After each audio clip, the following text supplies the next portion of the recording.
ഈ കാണുന്ന പിക്സാർട്ടാണ് നിങ്ങൾ പ്ലേ സ്റ്റോറിൽ നിന്ന് ഇൻസ്റ്റാൾ ചെയ്യേണ്ടത്. അപ്പോൾ ഇത് ഇൻസ്റ്റാൾ ചെയ്ത ശേഷം നിങ്ങൾ ഓപ്പൺ ചെയ്യുക.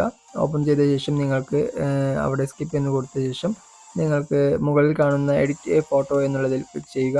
ശേഷം നിങ്ങൾക്ക് സ്റ്റെൻസിൽ ആർട്ടിന് വേണ്ടി ഏത് ഫോട്ടോ ആണ് നിങ്ങൾ സെലക്ട് ചെയ്യാൻ ഉദ്ദേശിച്ചത് ആ ഫോട്ടോ സെലക്ട് ചെയ്യുക. ഫോട്ടോ സെലക്ട് ചെയ്യുമ്പോൾ ബാക്ക്ഗ്രൗണ്ടും കാര്യങ്ങളും വരുമ്പോൾ നിങ്ങളുടെ ഫോട്ടോക്ക് കൂടുതൽ ഷാഡോസും കാര്യങ്ങളും വരും. അപ്പോൾ ബ്ലാക്ക് പാർട്ട് കൂടുതലായി വരാൻ ചാൻസ് ഉണ്ട്. അതുകൊണ്ട് മാക്സിമം നിങ്ങൾ പോർട്രേറ്റ് ചിത്രങ്ങളാണ് സ്റ്റെൻസിൽ ആർട്ടിന് എടുക്കുന്നതെങ്കിൽ ആ ഒരു ഫോട്ടോയുടെ ബാക്ക്ഗ്രൗണ്ട് റിമൂവ് ചെയ്ത് ഏതെങ്കിലും വൈറ്റ് ബാക്ക്ഗ്രൗണ്ട് അല്ലെങ്കിൽ അതുപോലെയുള്ള പ്ലെയിൻ ആയിട്ടുള്ള ബാക്ക്ഗ്രൗണ്ട് സെറ്റ് ചെയ്യാൻ നിങ്ങൾ ശ്രദ്ധിക്കേണ്ടതാണ്. അപ്പോൾ ഞാൻ എൻ്റെ ഇമേജിൻ്റെ ബാക്ക്ഗ്രൗണ്ട് റിമൂവ് ചെയ്തിട്ടുണ്ട്. ശേഷം ഞാൻ താഴെ കാണുന്ന എഫക്റ്റ് എന്നുള്ള ആ ഒരു ഓപ്ഷനിൽ ക്ലിക്ക് ചെയ്ത് നിങ്ങൾ അവിടെ ആർട്ടിസ്റ്റിക് എന്നുള്ളൊരു ഓപ്ഷൻ കാണാൻ കഴിയും. അതിൽ ക്ലിക്ക് ചെയ്യുക.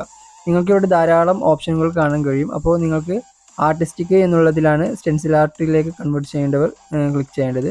ശേഷം അവിടെ നിങ്ങൾക്ക് സ്കെച്ചർ 1 എന്ന് കാണാൻ കഴിയും. അതിൽ സ്കെച്ചർ 1 എന്നും സ്കെച്ചർ 2 എന്നും കാണാം. അപ്പോൾ സ്കെച്ചർ 1 ആണ് സെലക്ട് ചെയ്യേണ്ടത്. അത് ശ്രദ്ധിക്കേണ്ട കാര്യമാണ്. ശേഷം അതിൽ ഒന്നുകൂടി ക്ലിക്ക് ചെയ്യേണ്ടതാണ്. അപ്പോൾ നിങ്ങൾക്ക് അത് അഡ്ജസ്റ്റ് ചെയ്യാനുള്ള കാര്യങ്ങൾ അതിൽ കാണാൻ കഴിയും. അത് ക്ലിക്ക് ചെയ്ത് നിങ്ങൾക്ക് ഏതൊക്കെ രീതിയിലാണോ നിങ്ങൾക്ക് അഡ്ജസ്റ്റ് ചെയ്ത് സ്യൂട്ട് ആവുന്നത് ആ രീതിയിൽ അത് അഡ്ജസ്റ്റ് ചെയ്ത് വെക്കുക. അപ്പോൾ നിങ്ങൾക്ക് കറക്റ്റ് ആയിട്ടുള്ളൊരു സ്റ്റെൻസിൽ ആർട്ട് ഇമേജ് നിങ്ങൾക്ക് അവിടെ നിന്ന് ലഭിക്കുന്നതാണ്. ശേഷം മുകളിൽ കാണുന്ന ഡൗൺലോഡ് എന്ന ഐക്കണിൽ ക്ലിക്ക് ചെയ്യുക. ശേഷം സേവ് ആസ് JPG എന്നതിൽ ക്ലിക്ക് ചെയ്താൽ നിങ്ങളുടെ ഗാലറിയിലേക്ക് ഈ ഒരു